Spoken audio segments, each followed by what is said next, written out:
நம்ம கௌதம் இப்போ எத நெனச்சு அந்த ஒரு பிளான போட்டாரோ, அந்த ஒரு பிளான் வந்து பார்த்தீங்கன்னா, நடக்கல அப்டின்னாலுமே கூட, எஸ்எஸ்கே யாரு? அதுவும் இல்லாம தன்னோட அப்பா யாருன்னு சொல்லிட்டு வந்து தெரிஞ்சுக்கணும்னு நெனச்சாங்க இல்லையா? அந்த ஒரு விஷயத்த வந்து பார்த்தீங்கன்னா, இப்போ தெரிஞ்சுக்க போறாரு. அதாவது நம்ம இலக்கியாவும், ரேவதியும் எதுக்காக இந்த எஸ்எஸ்கே கிட்ட பேசுறாங்க? அப்டின்ற ஒரு விஷயத்த வந்து பார்த்தீங்கன்னா, நம்ம கௌதம் வந்து பார்த்துக்கிட்டு இருக்காரு. அதுவும் இல்லாம இன்னைக்கு எல்லா உண்மையுமே தெரிய வரப்போகுது. எங்க அம்மாவ வந்து பார்த்தீங்கன்னா, ஏமாத்துனவன் யாருன்னு சொல்லிட்டு நான் கண்டுபிடிக்க போறேன். அப்டின்ற மாரி வந்து சொல்லி, நம்ம இலக்கியாவையும் ரேவதியும் ஃபாலோ பண்ணதுக்கு அப்புறம் தான் உண்மை என்ன அப்படின்றது நம்ம கௌதம்க்கு தெரிய வருது. அதாவது இங்க இவங்க எல்லாருமா சேர்ந்துகிட்டு அதாவது எஸ்எஸ்கே வந்து பார்த்தீங்கன்னா ஃபோன் பண்ணி, இந்த மாரி உன்கிட்ட நான் பேசணும். கொஞ்சம் வா. நீ எங்க இருக்க? நம்ம மகன் வந்து பார்த்தீங்கன்னா இப்ப எப்படி இருக்கான்? என்ன ஏது அப்படின்ற மாரி விசாரிக்கிறாங்க. அதுக்கப்புறம் தான் நம்ம கௌதம் இருந்துட்டு ஒரு மரத்தடியில நின்னுட்டு கொஞ்ச நேரமா வெயிட் பண்ணதுக்கு அப்புறமா அந்த எஸ்எஸ்கே வராரு. எஸ்எஸ்கே வந்து தன்னால தன் வாயாலேயே வந்து பார்த்தீங்கன்னா எல்லா உண்மையுமே சொல்றாங்க. இங்க பாரு ரேவதி, நான் வந்து பார்த்தீங்கன்னா உன்ன 30 வருஷத்துக்கு முன்னாடி கல்யாணம் பண்ணிக்கிறேன் அப்படின்ற மாரி வந்து சொல்லி ஏமாத்துனது வந்து பார்த்தீங்கன்னா உண்மைதான். அதே சமயம் என் மகன வந்து பார்த்தீங்கன்னா என் கண்ணுல காட்டு. அவன் இப்போ எப்படி இருக்கான்? ஹாஸ்பிட்டல்ல இருக்கான். அவன போய் தனியா விட்டுட்டு வந்திருக்கியே, வா போலாம் அப்படின்ற மாரி வந்து கூட்டிட்டு இருக்காங்க. அதுக்கப்புறம் தான் வந்து பார்த்தீங்கன்னா நம்ம கௌதம்க்கு மிகப்பெரிய உண்மையே தெரிய வருது. அதாவது எஸ்எஸ்கே இருந்துகிட்டு இப்போ தன்னோட அம்மாவ ஏமாத்திருக்காங்க. அதுவும் இல்லாம இப்போ நம்ம ரேவதிக்கு பொறந்தவங்க வந்து பார்த்தீங்கன்னா கௌதம் தான் அப்படின்னு சொல்லிட்டு கௌதம்க்கு நல்லாவே தெரியும். அதனால இப்போ கன்ஃபார்ம் பண்ணிட்டாரு.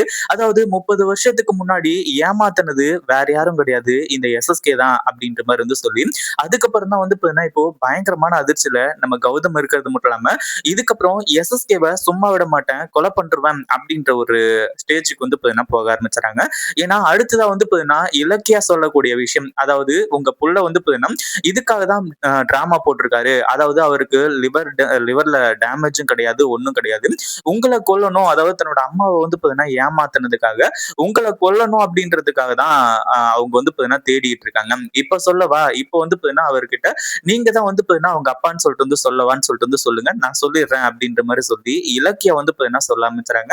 ஒரு பக்கம் இந்த எஸ்எஸ்கேவுக்கு என்ன பண்றது? ஏது பண்றது? அப்படின்னு ஒண்ணுமே புரியல. அதே மாதிரி நம்ம கௌதம்க்கு உண்மை தெரிஞ்ச உடனே அவருக்கு என்ன பண்றதுன்னு தெரியல. அதாவது ஒரு பக்கம் வந்து பார்த்தீங்கன்னா இந்த ரத்தத்தையே அவர் தான் குடுத்தது அப்படின்ற மாரி இருந்தாலுமே கூட, இன்னொரு பக்கம் வந்து பார்த்தீங்கன்னா, தன்னோட அம்மாவ ஏமாத்துனாங்க.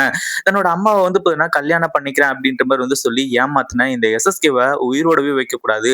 ஏற்கனவே பிசினஸ்ல வந்து பார்த்தீங்கன்னா, நம்மள கொல்றதுக்கு, நம்மள அழிக்கிறதுக்கு அவ்ளோ பிளான் பண்ணிட்டு இருந்தான். ஆனா, இவன் தான் நம்மளோட அப்பன்னு சொல்றது தெரியாம போச்சே அப்படின்ற மாரி தான். அடுத்ததா வந்து பார்த்தீங்கன்னா, கௌதம் பயங்கர கோவத்தோட வராங்க. அத பார்த்த உடனே நம்ம இலக்கியாவுக்கும், அடுத்ததா நம்ம ரேவதிக்கு 2 பேருக்குமே ஒண்ணுமே புரியல. அதுவும் இல்லாம கௌதம் எல்லாத்தையுமே கேட்டிருப்பாரோ அப்படின்ற ஒரு அதிர்ச்சி இருந்துச்சு. வந்தவரு உன்னதான் நான் இத்தன நாளா தேடிக்கிட்டு இருந்தேன் அப்படின்ற மாரி வந்து சொல்லி, இந்த எஸ்எஸ்கேவோட கழுத்த புடிச்சு வந்து பார்த்தீங்கன்னா நெரிக்க ஆரம்பிச்சுறாங்க. இப்போ நம்ம கௌதம்க்கு எஸ்எஸ்கே தான் தன்னோட அப்பா அப்படின்ற உண்மையும், அடுத்ததா எஸ்எஸ்கேவுக்கு தன்னோட புள்ள இந்த கௌதம் தான் அப்படின்ற ஒரு உண்மையும் வந்து பார்த்தீங்கன்னா தெரிய வந்துருச்சு. இதுக்கப்புறம் தான் வந்து பார்த்தீங்கன்னா 2 பேருக்கும் நடுவுல வந்து பார்த்தீங்கன்னா மோதல். அதுவும் இல்லாம எஸ்எஸ்கே நம்ம கௌதம கொல்லணும்னு நெனைக்கிறது. இந்த மாரி வந்து பார்த்தீங்கன்னா சில சம்பவங்கள் நடக்கும். இந்த வீடியோ புடிச்சிருந்தா லைக் பண்ணுங்க, ஷேர் பண்ணுங்க. இப்பதான் நம்ம சேனலுக்கு ஃபர்ஸ்ட் டைம் வரீங்க அப்படின்னா, கீழ இருக்க சப்ஸ்கிரைப் பட்டன பிரஸ் பண்ணிக்கோங்க.